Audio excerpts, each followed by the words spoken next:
I'm not aware. Yeah, that's pretty cool. I mean, we're 2-0. That sounds a little better. So, yeah, it's cool.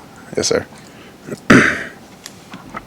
Dylan, where do you guys look to maintain the edge this week? As you come off of that performance, you obviously had an edge going into it. So how do you maintain that?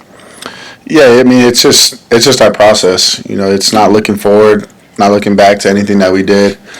And it's just focusing on the next task at hand and the next operation that we got going on. So the guys understand that they're focused, and I think that's the biggest change from last year to this year is guys are not worried about outcomes, and they're not worried about the next thing that happens, but they're worried about right now and the process that leads to those outcomes that come in the end. Coach talked yesterday about just being upset at halftime. Mm-hmm. You look at the score and you see it's 33-0. How did you see the players around you, take his message? Oh, we took it. That's our leader, and that's our guy that we trust and that we love and care for tremendously. So when the head of the snake says that, we respond and we take it seriously. And I think as we went out after half and we went back out there, defense got to stop and the offense went down and scored. So he just challenged us and we answered the call. And I think when you have those types of moments, it builds a lot of team character and when you have a coach that cares that much when you're up 33-0 at half, you got something special.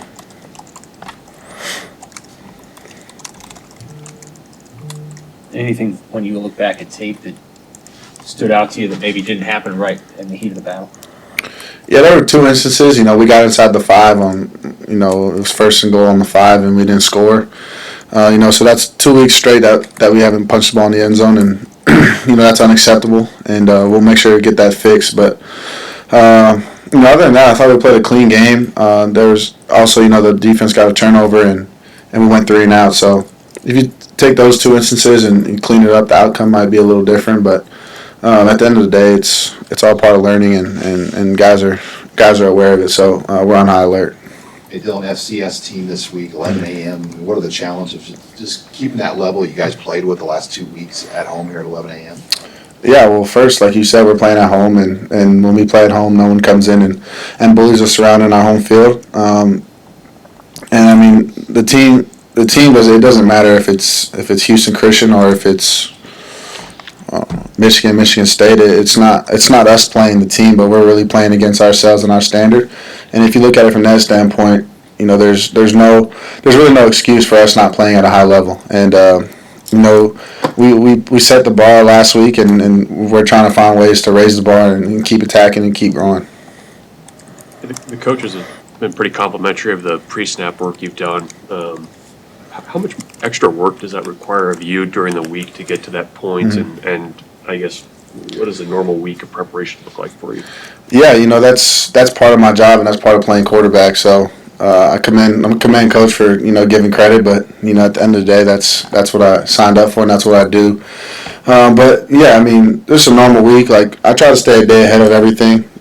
Sunday morning I'll get up and watch the tape and kind of put the last game to bed, and then Sunday night I'll just scroll through some games on the tape and kind of get a feel for what they run, what their personnel is, and then Monday, I'll dig deeper in the morning, and then Monday night I'll have the game plan, and by Tuesday, when we come out and practice, Tuesday is our bulk of our day, and when I'm out there, I'm not trying to figure out what's the defense running. I have a good feel, and I think when you look at it, that practice is the most important thing, and everything that you do, all the meetings, all the tape, all the everything that you get, it all doesn't matter if you don't practice good. So I think it's just I'm trying to stay ahead. So when things come up in the week, it's easy to adjust and kind of attack.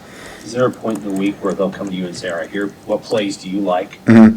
Yeah, it's normally after Wednesday, leading into a Thursday, but I mean, guess it's really all the way up till Friday until we report at the hotel, and I mean.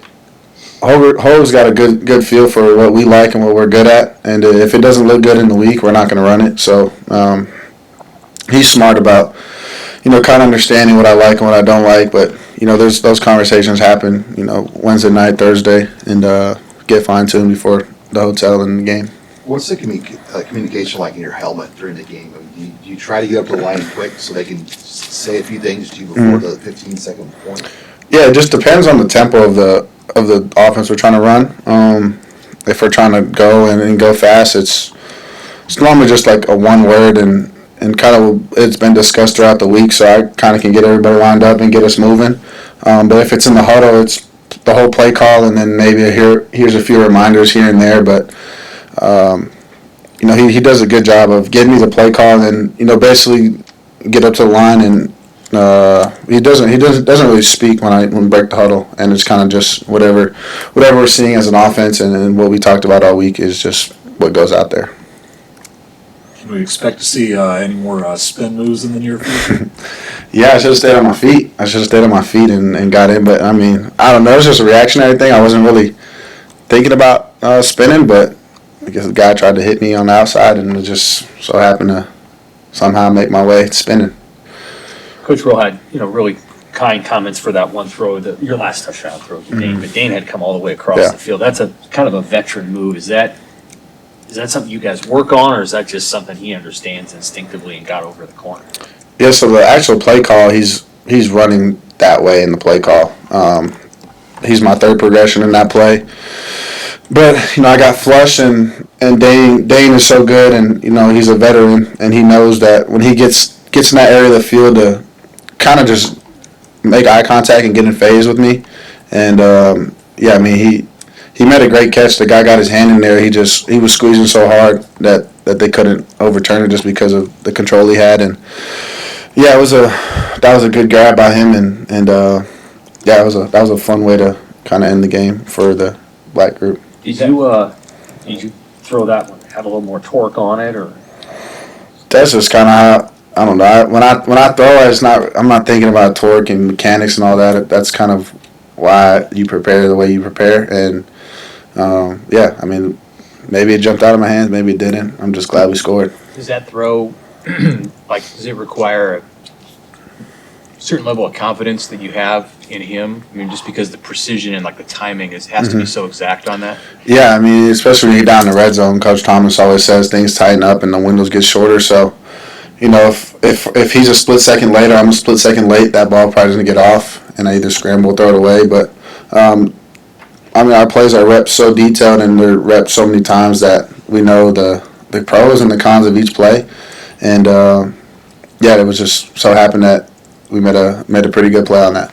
What do you think in that game about the way that backups at running back played? They obviously didn't get the reps that everyone wanted in the first game. A lot more last week.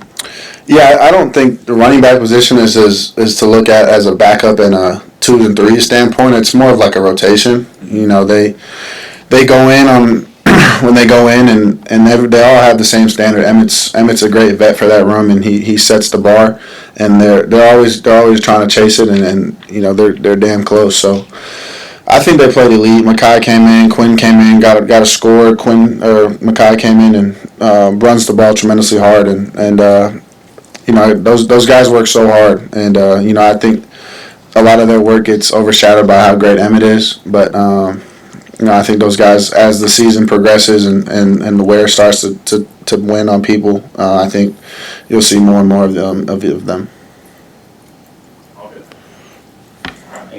Thanks. Thank you, guys.